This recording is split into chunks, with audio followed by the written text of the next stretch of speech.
Oh yeah, we're live, brother. We are live. We got some new toys and some new equipment to play with, everyone. Pretty stoked about this.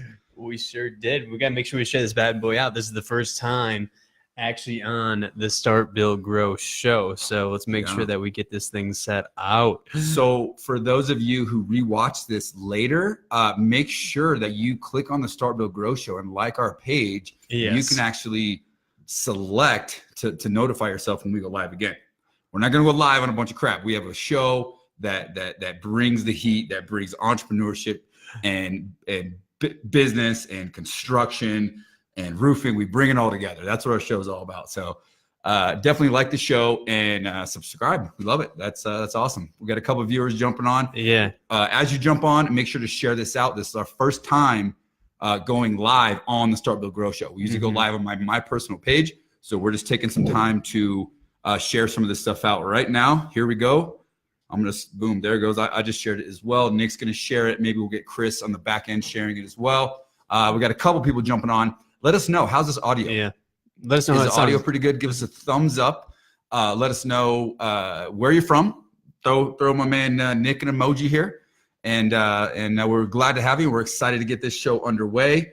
We are probably going to keep it fairly short today because we have some pretty cool stuff going on. Nick and I, after the show, are heading to the airport tonight to head out of town to Vegas to go to a training for Lightspeed VT. And Lightspeed VT is the world's #1 online training platform. And we're blessed with the opportunity to work with them. And they host the Roofing Academy. And it's helped us build or it's helped us fulfill that goal of building the most professional, robust, like detailed, badass program in the roofing industry, in the construction industry. And that's how we've gotten to do it. Now we're going to go learn how to really turn it up a notch. So we're heading out tomorrow. We figured it's a good idea. Man. We're heading out tonight. We're right. 10 o'clock at night. Yeah, we're going to be getting in around midnight, I think, to Vegas. So that's the life. Yeah, right? Man. It looks like, hey, Nathan, thanks for the shout out, man. Sounds like it sounds great. So did Pendy. Pendy, what's going on, man? How you doing? Good. Cool. So yeah, it looks like the audio is sounding great. That's what we like to hear. Perfect, man. Cool. What do you think? Now we're trying to look all like professional. We got audio. We got he made us wear these little headsets. Yeah, right. Well, I like the headsets, right? Because what we're doing now is we're trying to do a live podcast. So we're uploading the audio to iTunes, Google Play, SoundCloud, you name it, pretty much. Also, if you guys have any other platforms you guys like to use, I'll make sure that I get this thing uploaded there for you guys as well. So if you guys are driving to jobs or anything like that, just throw it on in the car and you guys are ready to rock and roll.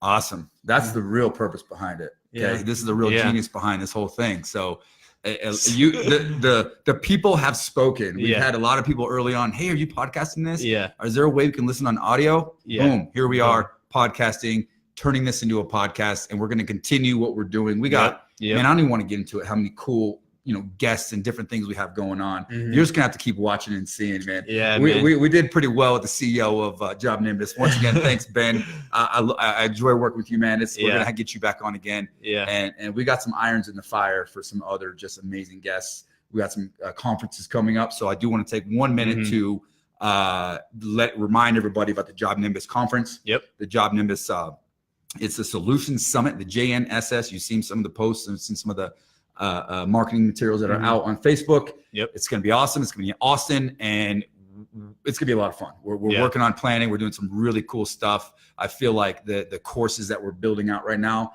are just absolutely tailored to not the same crap everyone else is seeing. This is like stuff that it is relevant here and now in the modern age of roofing.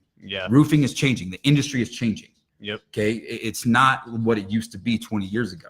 So we have to adjust how we teach and how we change things. When you say that it's not what it used to be 20 years ago, what do you mean by that? How has it changed? What's going on? 20 years ago, there was, a handful of roofers in one area, and you could run an ad in the yellow pages, and the first person doing AdWords was the winner, and they're getting all the leads. And nowadays, it's everybody and their brother's a roofer. The whole industry has. I mean, I don't have any data to back this up, but the industry itself has just grown astronomically. So as it grows, more and more people come in, more and more technology comes in, more and more opportunities come in, and unfortunately, more unscrupulous. I can never say that word. More unscrupulous activities. I wouldn't try to I take need you that to out. quit. I need to take that out of the Quit the word. vocabulary, Just right? quit the word. Yeah.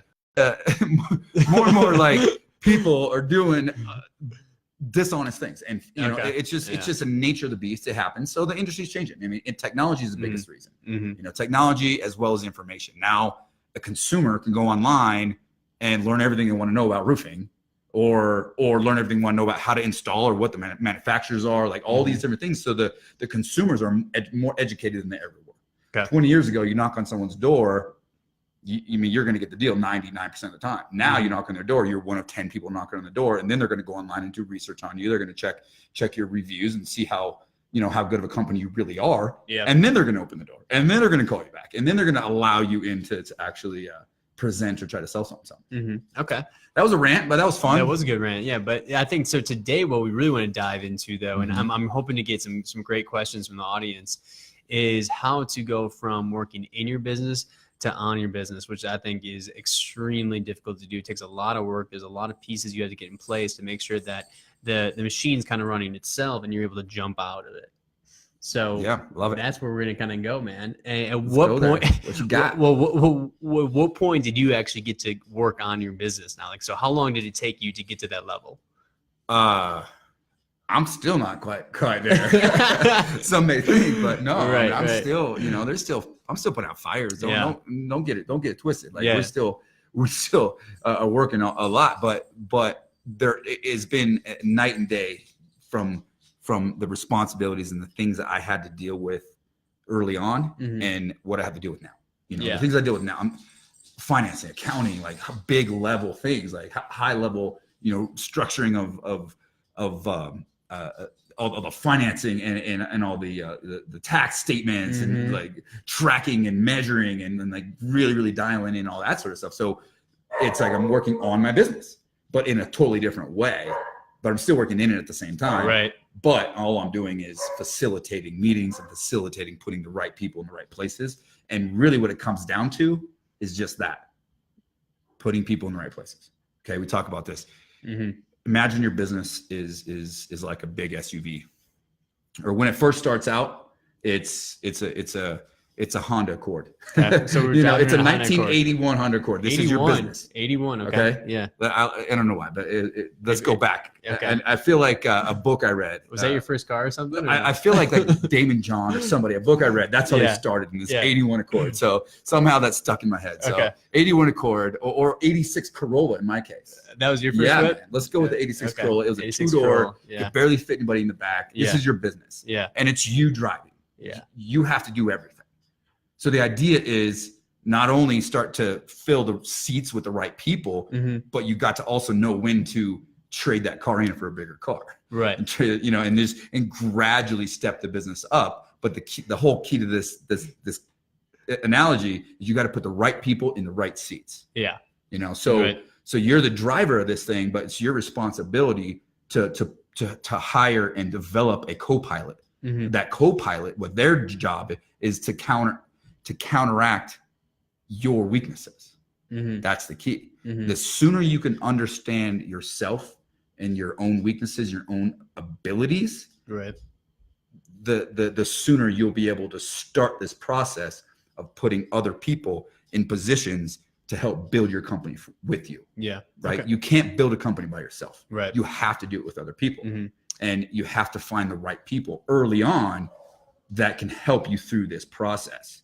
And then you got to be able to cast the vision, and we'll go into that some more stuff there. But okay, so let's take some actionable steps in here. Okay, so like let's say you've been working inside your business for a long time now, and you're trying to get out, man. Like you have created yourself a job, you're working nonstop, right? And you cannot see the light at the end of the tunnel.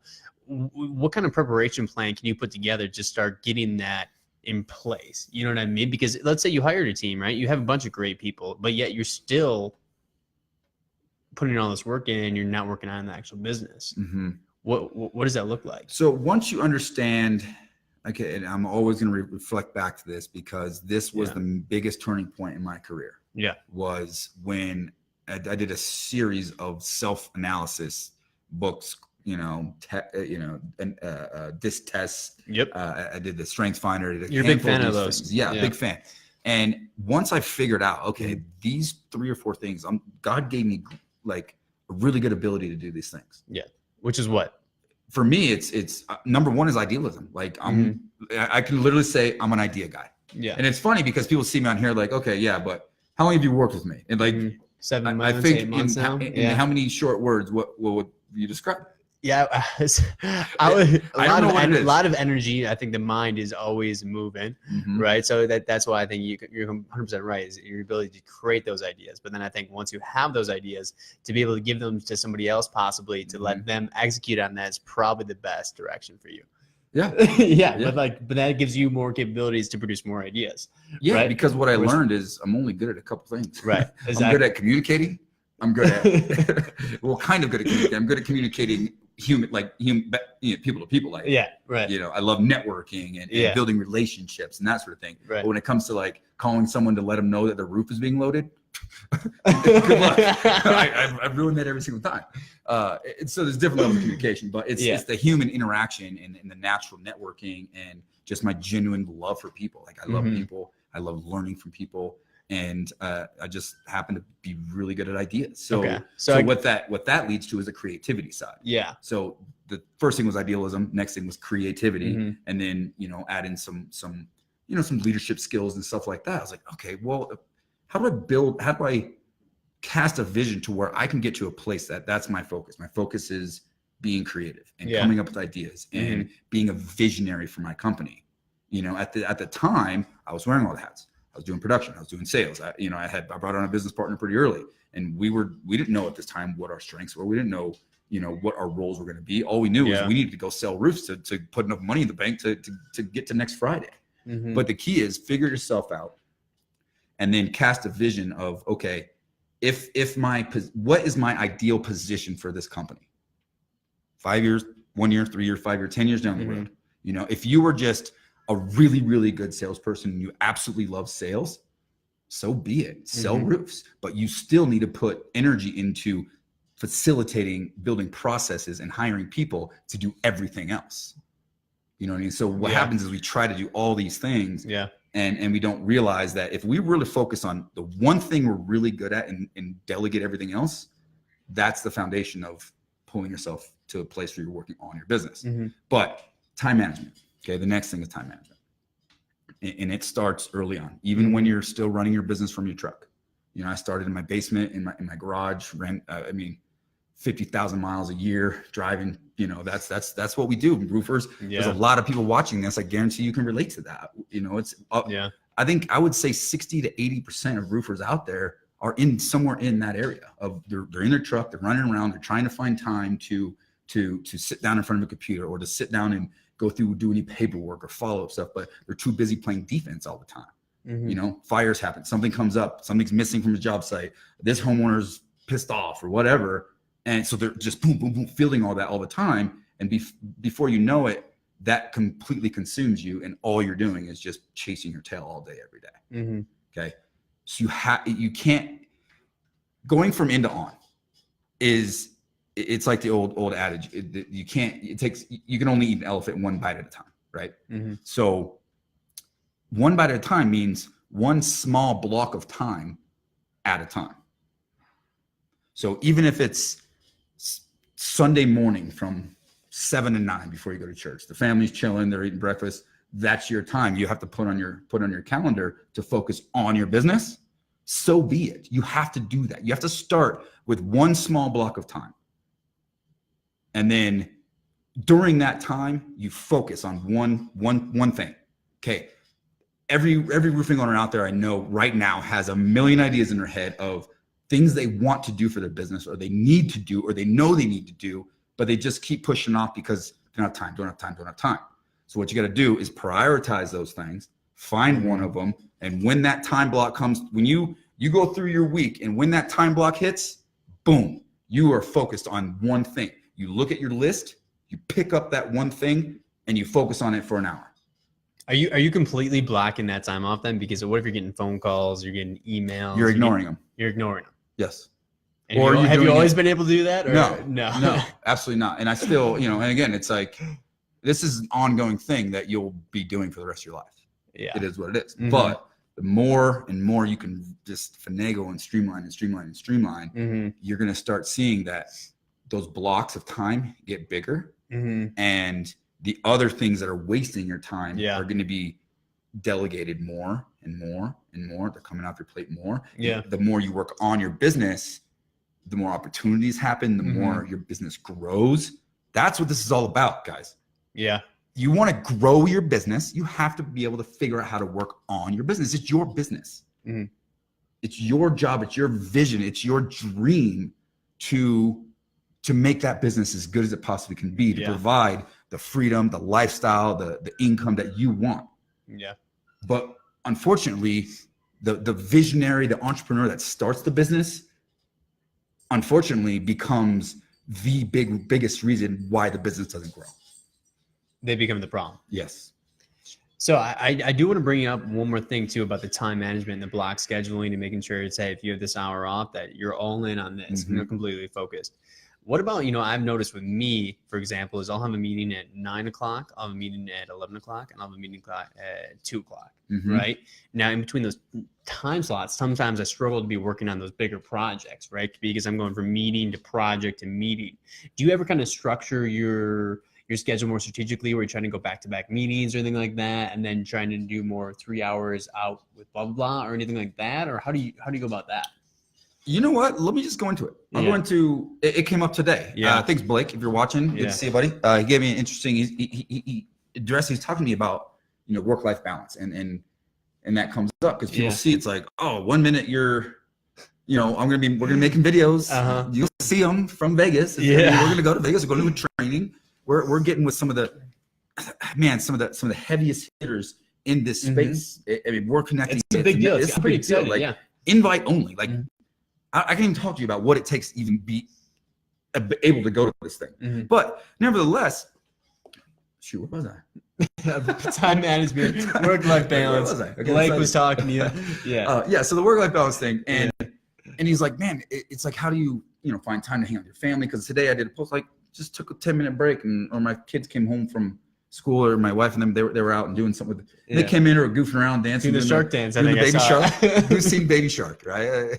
I mean, it's awesome. I've actually seen Baby Shark. Check this out. Okay, I'm going off on tangent. Right. We went to a wedding this weekend, and I was in the wedding party. So I'm going to post this video. I haven't done it yet. So if you're watching, Keith and Maria, we love you guys. They do actually watch sometimes.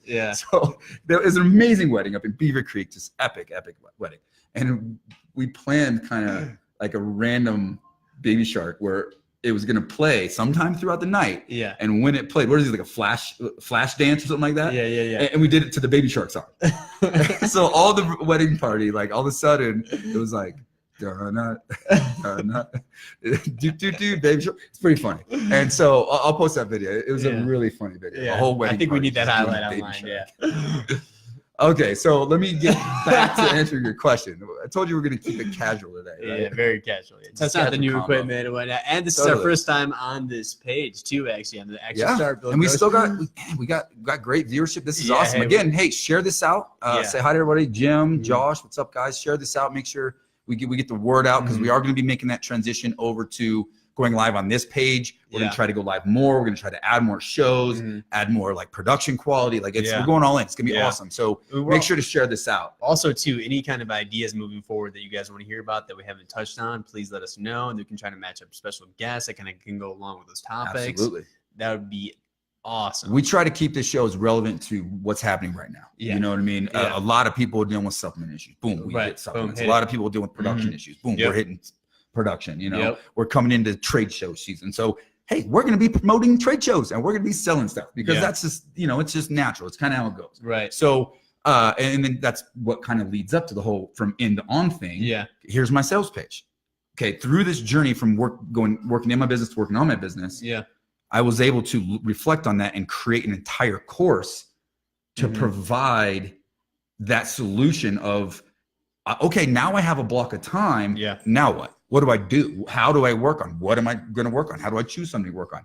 We provided that. We built that. We have 9 courses, going to have 11 within a couple more months. 9 separate courses of separate different areas of your business that you can work on. with videos, with downloads, with access directly to myself. I'm going to help coach you and work you through stuff and mentor you. That's what this program is all about. That's what the Roofing Academy is all about. You know, we love all the stuff we do online. It's the interaction, our fans, it's fantastic. But the nuts and bolts of this thing, we really have built something that can teach you step by step how to build a multi-million-dollar organization. Yeah, it's amazing. It really So is. going back into the story, okay, going back into how do you do that? Came up like, so you have multiple businesses and obviously small children and family. Like, how do you do that? How do you manage all that? So essentially my schedule is blocked out by days. So one day of the week is like, say Mondays is Monday mornings. That's my time, you know, Monday morning, first thing in the morning, I get up. That's my time to reflect on the week, to kind of build a list, to see what I need to do, what I need to put in motion, what balls I got to throw up in the air for the week. And then come mid morning, we have a review. We talk about marketing. We have our marketing meeting, and then we have our sales meeting. And then Monday afternoon, I have time blocked off where I go through and analyze all the company numbers and update spreadsheets and update things and get the week, like, see how did we do last week? I like to know how every week, like, how well is the company doing? Like, what do we produce? What do we sell? What have you booked? I want to know those things. So that's what I do on Monday. So Monday is kind of a get your week started, check in on all your businesses, check in on things, and have some, you know, some management and sales type meetings. That's done. And then Tuesday is all in office day. So if I have to plan meetings and stuff like that, I'm going to plan them all day on Tuesday. And so I'm in the office all day as long as possible to try to like what you were asking, like, do you block stuff together? Yes, absolutely. So with one specific business, I'm going to spend a whole day trying to get every meeting and every, you know, thing I need done in that one day. Yeah. And then come the next day, now I can focus on consulting. So I do a lot of consulting. So I have a whole day and I have 3 or 4 blocks of time. And you guys, when you sign up for the program, you get direct access to this calendar. So I have, I think, 3 or even 4 blocks of time now between Wednesday and Thursday where I have the time blocks where I do just, you know, consultation, coaching. I don't even like consulting. I don't even like that word. Don't even call me consultant. I like to be like a mentor. You know what I mean? My career has been filled with great mentors. I've had a lot of great mentors. So I like to try to treat it more like a mentorship than consulting or coaching or whatever. This kind of words kind of play that a little bit. So mentorship is what it's all about. Nice. And then we have a specific, my live coaching call. I do a live coaching call on Thursdays. Okay, so what does that look like? It's just an hour-long call. We do on a Zoom link. Again, you get it once you sign up, and then you can log in, and we have a specific topic, and we go more deep than we do on these shows. The coaching calls are actually pretty interesting to me then. So the coaching calls, are you setting that up where you have an agenda already built out, or is that based off of the people that are on the call and their specific questions, or how do you structure that out? Right now, it's small enough to where we can facilitate just conversation and dialogue. So there's a group of us, and we can all communicate and learn from each other. And this isn't the coaching call is not all about me telling somebody else what to do. It's about me connecting like-minded entrepreneurs and facilitating growth for all of us. So that's what that's all about. So there is some good dialogue that goes around. I'm going to have to make some adjustments. Like, as this thing grows and as we get more people on these calls, I'll have to make some adjustments and probably have some predetermined concepts and topics to discuss, and or add more coaching calls and start segmenting them out. That's fine. We're prepped for that. I also have more coaches and other people that are going to be helping me to be able to expand. So we already have a growth strategy in place. So I actually have a question to follow up on that. So based off the calls, I mean, obviously the program's still rather new, but based off these coaching calls you're doing on a weekly basis, has there been any like specific pain points that you have noticed already? You know, whether it's production, sales, blah, blah, blah, that people are really, really struggling with? I just said it, time management. Time management. Yep. Nobody has even an hour. Literally, that's in their head. They think they don't have an hour. So they think they're too busy for that. They think they don't have 1 hour to just stop. And do something for their business. And I think that's when it gets scary too, is when you get to the point, you know, in all aspects of your life where you think you're too busy for something like that. When you think you're too busy for a 30-minute phone call with somebody from your family, or an hour for a coaching call. But that happens to us, right? Because we're moving nonstop. Absolutely. Right. So we're just go, go, go, go, go. We're not even analyzing what's going on in our personal life and the business. We're just like grind. And I think a lot of entrepreneurs, including myself, are at that same mindset where it's just grind. But if you're able to kind of flip that switch, that might be a big part of. In order to flip that switch, it only takes a few minutes. You just have to stop. Yeah, but how do you stop? Go for a walk. What's the break? Go for a long walk every morning. Yeah. Like I like to sit on my porch. I'll go sit on my porch, drink coffee. Yeah. And just reflect and think, or I'll even I'll wake up and just grab my coffee and lay there in bed for an hour and literally just think. Don't grab my phone and just sit there and think. Go for a walk, go for a run, go for a jog. This is your workout time. Yeah. Take a shower, all these things, stimulate ideas, stimulate, stuff that you could work on your business. And don't just think about, oh crap, what do I have to do today? It's more like, what can I do today? What do I want to do today? The oh crap, what do I have to do today is an awful way to start the day. Raise your hand. Who suffers from the oh crap, what do I have to do today every morning? Oh yeah, and man. That doesn't. Especially on the Monday sometimes, man. And the thing is, I love what I do now too. But at the same time, sometimes you look at that list and you're like, holy crap, I have to do all this, and then that kills your efficiency too, because now in the back of your mind is man, as soon as I get this done, I got to do this, and this. So I think that goes back to what you were saying, where it's just you have to be so focused on what you're doing at that exact time. Yeah, but that's you can only do that so much, But Right. The bigger concept for this whole block scheduling thing is, if you're out in the field, you're running like crazy. Yeah. Analyze what your week looks like on average. I mean, you're a roofer, you're helping the production, you're doing sales, whatever side of the business you're working on. Yeah. Most of us are in one side or the other. We're either heavily focused in sales and the whole company relies on us to sell roofs, or the roof company goes under, or we have to produce the roofs and make sure they're done right. We have salespeople doing it. So whichever side you're on, block time in based on historical information. Okay, if you're producing, that every morning between 7 and 10, you're going to get calls from crews. You're going to have to go run materials. You're going to have these issues that are going to come up. Know that and block time out for it. Put it on your schedule. Make yourself busy from 7 to 10.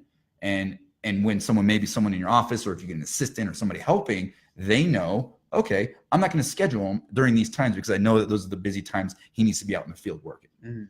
For sales, it's afternoons or evenings. There's a lot of things you can't control. You can't control for those of you doing insurance work, the adjustments. Homeowner calls, I have an adjustment tomorrow at 9 o'clock. Oh crap, what do? I'm supposed to be on the field at 9 o'clock. And it just becomes chaos all day. And that happens. It's still going to happen, but block time in for the chaos. Yeah. I don't know. And then I like to always squeeze in you start there and then you start working down to where I am now, where it's everything, every ounce of every day is very meticulously calculated. And I even calculate gaps. You know what I mean? Okay, I'm going to put 15, 30 minutes in between here to do something, to go, or I'll try to, if I know I have to run some errands for the day, it's all right, when can I run errands when I don't have to worry about traffic to minimize that? So there's a method to everything I do when I build my scheles out. And so are you putting breaks into your schedule too? Or you do? Oh yeah, I take breaks throughout the day. I mean, I have ADD, man. If you haven't figured that out. Yeah, right. I can't focus on anything very long. So literally I have to get up and either walk around the house or take a little, if I have errands to run, I like to do those in between, what I call business grind sessions, where I'm just sitting there just grinding it out in the office. So yeah, I try to take periodic breaks or go for a walk, or a little bike ride or something like that, either in the morning or midday or whatnot. And then, going back to finish up. So Fridays is more of a flex day. Friday, I kind of leave as kind of a flexible. Friday flex. Yeah, Friday's flexible because traveling happens. I do a lot of, for a long weekend or something going on, if I don't have something set in stone every single Friday, I can be flexible. If I got to take that day off, or if I'm traveling somewhere, that's the day to do it, or if, someone comes in town and they're hey, trying to set up a lunch or set up a meeting, it's I got Friday open because I know that I don't have stuff blocked in, and every once in a while I'm able to manage some golf. Oh, how's your I'm golf? not any good. You're no good, huh? No. I mean, I'm trying. I mean, No. Yeah. For those of you golfers out there, you know what it takes to get good at golf. A lot You of have to commitment, put a man. lot of That's time and a lot effort of in. commitment. And I just go out and play and have fun. I don't know you if Pendy's watching, man, but I swear that dude's golfing every night, man. That's what you're doing all the time, That's huh? what Right he's on, doing buddy. all the time. But yeah, you know, and I don't know if you remember this, but when Andrew Allen Neer actually came on this show, he had a pretty good point that I kind of wanted to bring up too. Was, is this the most important thing that I can be working on right now? Yep.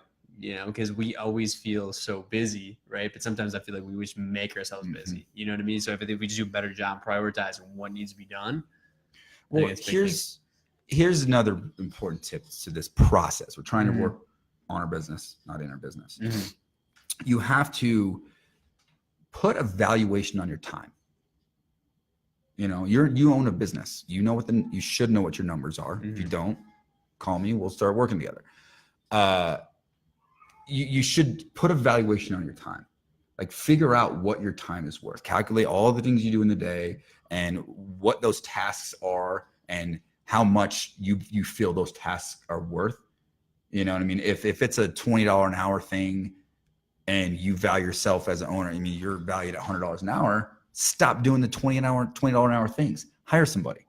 You know, we're scared to hire people. We don't want to take on the overhead. We don't want to, we don't have to worry about training them and that sort of thing.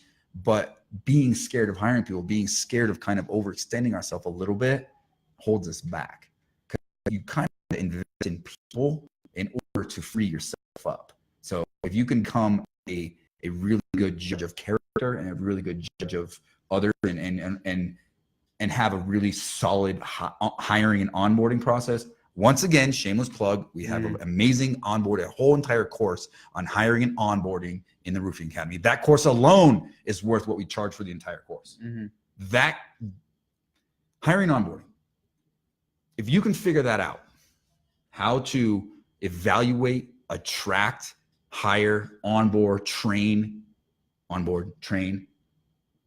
person, you can do it for 2, and you could do it for 3, you could do it for 4, you could do it for 5.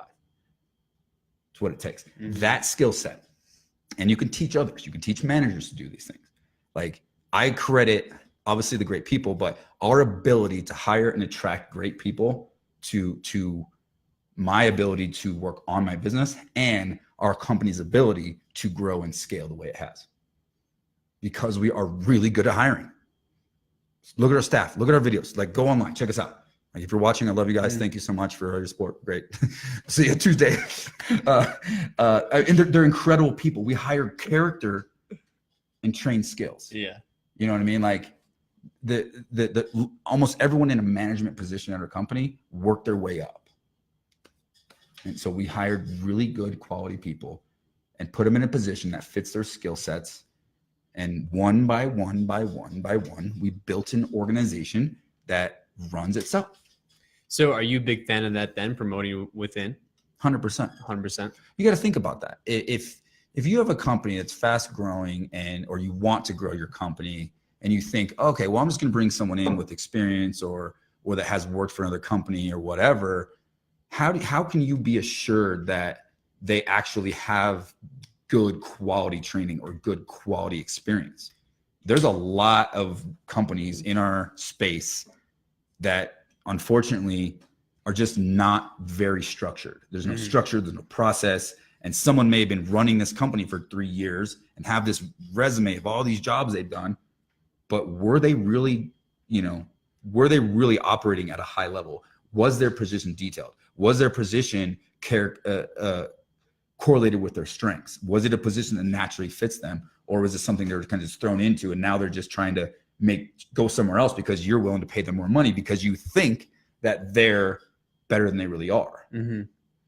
So I would rather hire 2 people at half the price of that one person that thinks they can run the whole company, that thinks they know everything, and develop those 2 people into 2 different positions. And once they develop, then pay them that, because they've got there and they've earned it. And now they're there and they're locked in and they want to be They're committed to the culture of the company. Exactly. They've been able to have the whole journey of progressing through the company. Think about it this way. You have employees. Say you have a handful of employees that have been working, that have been busting their ass. Can I say that? Sorry, Dad. Sorry, Mom. They've been busting their ass to to help you build your company, to help you facilitate your dream, and then you come in and hire some big shot from some other company and put them over them, what does that do to the culture of your company? It hurts it, man. You know, you don't know that this person has been answering phones for 2 years, but you don't know that they have a high level of interest in accounting, or a high level of interest in coordinating production, or have ability to do some other things that they just, you just don't give them the chance. You don't let them, you know, operate outside of, you know, their little box of what they're supposed to be doing. Right. So it's all about people, man. Find strengths and put them in position to succeed, and people will build your company for you. So what about people? Have you ever had a situation where you struggle to motivate somebody, or somebody that might be not as self-sufficient as you expected? Have you ever had to run into anything like that? Yeah, of course. Yeah, of course. So I mean, how we've do you had, I mean, over 100 people over the years. You know, so how do you remotivate those kind of people? I mean, there's a lot of different ways. You kind of got to, again, it starts with self. Like when I was talking about figuring out who yourself is, like you got to understand how they are motivated before you can motivate somebody. Yeah. We may think that somebody, by dangling hundreds of dollars in front of them, that's going to motivate them to go knock doors and sell roofs. But if they're naturally an intrinsically motivated person, that extrinsic cash money, that may not really just get their blood flowing. Maybe they just need recognition. Maybe they just need a trophy, literally. Maybe they need you to recognize them in front of the team at how good of an effort that they're putting forth. So you kind of got to, you know, it goes back to understanding yourself, figure out yourself. Cool, man. You know, so if you understand how people are motivated, you can facilitate helping them become motivated. Cool. Well, what else do you guys? So, you know, we're a little, you know, we got some questions. 30 minutes. We'll throw a couple questions in here. We're going to wrap up a little bit early today, but how's the audio? What do you guys think? I know we're on the Start Build Grow show, so it's a little bit different than what you're used to. So we definitely want your feedback. Let us know what you think. It looks like he's going to grab a couple questions here. Josh is saying, "What up?" What's up, Josh? Man, how's it going, man? Looking forward to facilitating some more things with you, dude. We'll get on your show here pretty soon. What is this all about again? What is the Start Build Grow show? Yeah, what is the show about? Like, that's a good question. We talk about, I mean, I talk about this a lot, but it goes in so many different directions because there's a lot of things that I feel are very valuable to what we're doing. And really what we're doing is trying to fill the gap between what people know and what they don't know. You know, roofers, roofing contractors, not just roofers, but contractors in general, they come from two different places. They're either in sales or they're in construction and they decide to start their own company. But very few of them actually have business skills or have a skill set or the knowledge base. It's not even a skill set. It's just a knowledge base. It's literally just you don't know what you don't know. So that's what this is all about, is we are putting it all out there, teaching people the best practices, teaching people how to build businesses, how to create culture, ideally how to do it the right way with the highest level of integrity. And the whole idea is give away all this information and level the playing field and let the good people win. You know, too many people have the utmost intentions and the highest level of integrity, great people, and they get themselves in the tough spots in business quite simply because they didn't know. What about this? We actually had a comment that said, "Help me with my mold inspection business." Could you handle something like that? Mold inspection. Yeah. Let's go. Yeah. I'm more than happy to. I mean, we work. I mean, we had a couple guys from the Breakthrough Academy, and all this stuff. You know what? Hey, I'm going to send you a book. Mold inspection guy. Yeah. Find the mold. I'm going to send you a free book, man. Hey, shoot me a DM. And I'm gonna shoot you a book. So send Randy Brothers a DM. Yeah. Send Randy Brothers a DM or just the show, whatever. We're all connected. So let me know who that was. But we'll definitely connect. I'll send you a book. That'll be a great start because we wrote all this stuff out. And the book isn't for roofing, it's for contracting in general. There's a lot of things that correlate back and forth. And it's just simple business principles and business practices, best practices that can cross over to a lot of different industries and a lot of different nuances. Quite honestly, roofing is one of the most challenging business models in the world, like in my mind. Like in contracting or just in general? Roofing, especially when you're dealing with insurance and hailstorms and stuff like that. Like, I mean, think about that. Who wants to build a business model that is 100% reliant on Mother Nature. Right. That is crazy if you think about it. Yet thousands and thousands and thousands of us do it. We're like, oh, we're going to build a roofing company. Mm-hmm. So a lot of the concepts and a lot of things we teach is how to think about your roofing company just like you would any other company in the construction space about retail. Mm-hmm. How do you build a sustainable company that doesn't rely on hailstorms, that doesn't force you to leave states and go chase storms just to put food on your table? Shouldn't have to do that. Yeah. There was a market before hailstorms and there was a market after hailstorms. Okay, it's your job to build a business and build a process out and build a brand that can capture that market. I want to challenge you a little bit then. I want to challenge you a little bit then. All right. Okay. So what happens if hail doesn't hit in Colorado next year? What does that look like? You better believe I'm going to be the biggest, baddest coating and commercial contractor in the state. We're going to be. That was a quick response. I already have a plan. I respect that. Yeah, bro. Come on, man. Every year, it's like my partner and I would sit down. Look at her. We are not having hail this year. I know we had the craziest storms ever last year. Yeah. But I can't get that out of my head. I'm not going to rely on that.